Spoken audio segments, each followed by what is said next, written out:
So ngayon mga kamain,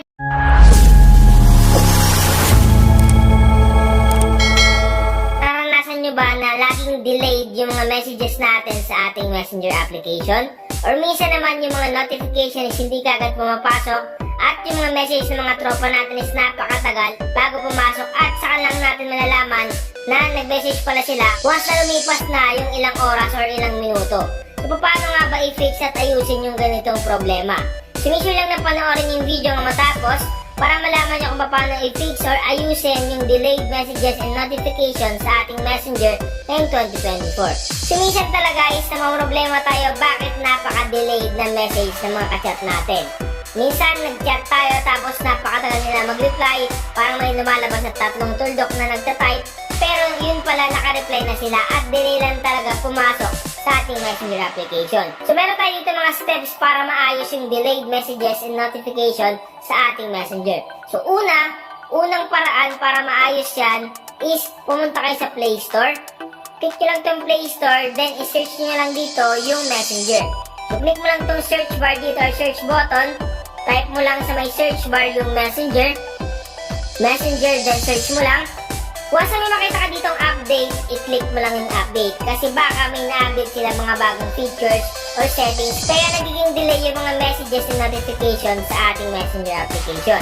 So i-update mo siya. So once na ma-update mo na yung messenger mo at delayed pa rin yung messages and notification, ito yung pangalawang paraan na gagawin mo. So pangalawang paraan na gagawin natin is baka full storage na yung ating device. So, nangyayari talaga yan sa mga cellphone na madali mapuno yung kanilang storage. So, ang gagawin nyo lang is i-click nyo lang itong settings, then click nyo lang dito sa search bar at i-type nyo yung storage.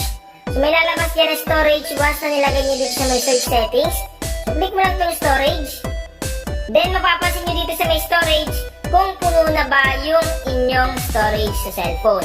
Once na puno na yan, talagang madedelay yung messages. Wala nang pag-iimbakan ng mga bagong messages kasi nga full storage na. So, kailangan natin mag-delete ng mga hindi kailangan na application or mga videos, pictures sa ating device. So, once na nagawa nyo na yun at ganun pa rin, delayed pa rin yung ating messages and notifications sa Messenger, eto na yung gagawin nyo. So, pumunta na kayo sa may Messenger application. So, once na makita nyo yung Messenger application nyo, ang gagawin nyo is i-long press nyo lang yan, okay? So, long press lang natin yan. Then, once na nilang press nyo, may makikita kayo ditong app information. Click mo lang yung app info. Click lang natin. So, dito ang gagawin natin is pumunta tayo sa may notifications. Ang gagawin lang natin, click lang natin itong notifications. Then, dapat naka-allow dito yung notifications. Once na naka-turn off dyan na nakita nyo, i-turn on nyo lang. Okay? Dapat naka-allow yan. So, kung naka-allow naman, sunod natin gagawin is pumunta tayo sa my storage and cache. So, click lang natin itong storage and cache. Then, dito dapat i-clear cache natin. Okay? So, i-clear cache natin kasi nga baka nadidelay yung mga message kasi nga napakarami ng cache sa ating messenger application. So, click mo lang itong clear cache dito. Once na maklik mo yung clear cache, automatic mawawala na yung cache dito. At subukan mo na ulit yung messenger mo. Ngayon, pag delay pa rin talaga at ganun pa rin, napakatagal dumating ng mga notification at mga messages, ang gagawin mo is i-clear data mo na yan. So, sa ibang device nakalagay, clear data. Pero sa akin, clear storage. So, ganun lang. Ngayon, halimbawa, nagawa mo na lahat ng sinabi ko dito at ganun pa rin, delayed pa rin talaga yung messages natin, pati na yung mga notifications sa ating messenger application. Ang gagawin mo is i-reinstall mo na yung messenger. So, para ma-reinstall, pumunta ka lang sa may Play Store. Click Play Store, then i-search mo yung messenger. Click mo to at once na matapos na, i-install mo ulit. Okay, reinstall mo ulit yung messenger para fresh na fresh siya at maglalagin ka ulit. So, subukan mo at tingnan mo kung may pagbabago at kung delay pa nga ba or hindi na delay yung messages and mga notifications sa inyong messenger app. Okay? So, subukan yung sinabi ko doon at automatic maayos yung delayed messages and notifications sa inyong device. Sa ibang device naman, akala natin is delayed talaga yung notification or messages. Hindi lang natin alam na baka may naka-turn on na settings dito sa ating cellphone na nagiging sanay kung bakit hindi natin nakikita yung notification sa ating messenger application. So, eto yun, ituturo ko sa inyo. So, swipe down nyo lang, swipe down.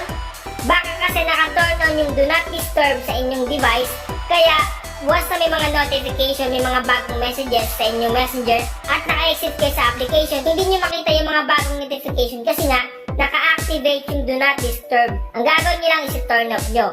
turn off do not disturb. So ano ba ganito nakita nyo, pag swipe down nyo, nakita nyo, naka-turn on yung do not disturb, turn off nyo lang, automatic, yung mga notification dyan is makikita nyo kaagad. So kung natulungan ka ng vlog ko, pakishare naman sa inyong kaibigan, sa pamilya, kamag-anak, or kahit ano mo pa yan, i-share mo din sa kanila para malaman din nila kung paano i-fix or ayusin yung mga delayed messages and notification sa ating messenger app ngayong Sana nakatulong ang vlog ko ngayon. Once again, this is Mantrix TV. Thank you and God bless us all. Kung nakatulong ang video na ito sa iyo, please subscribe and click the notification bell para updated ka sa aking mga bagong tutorial.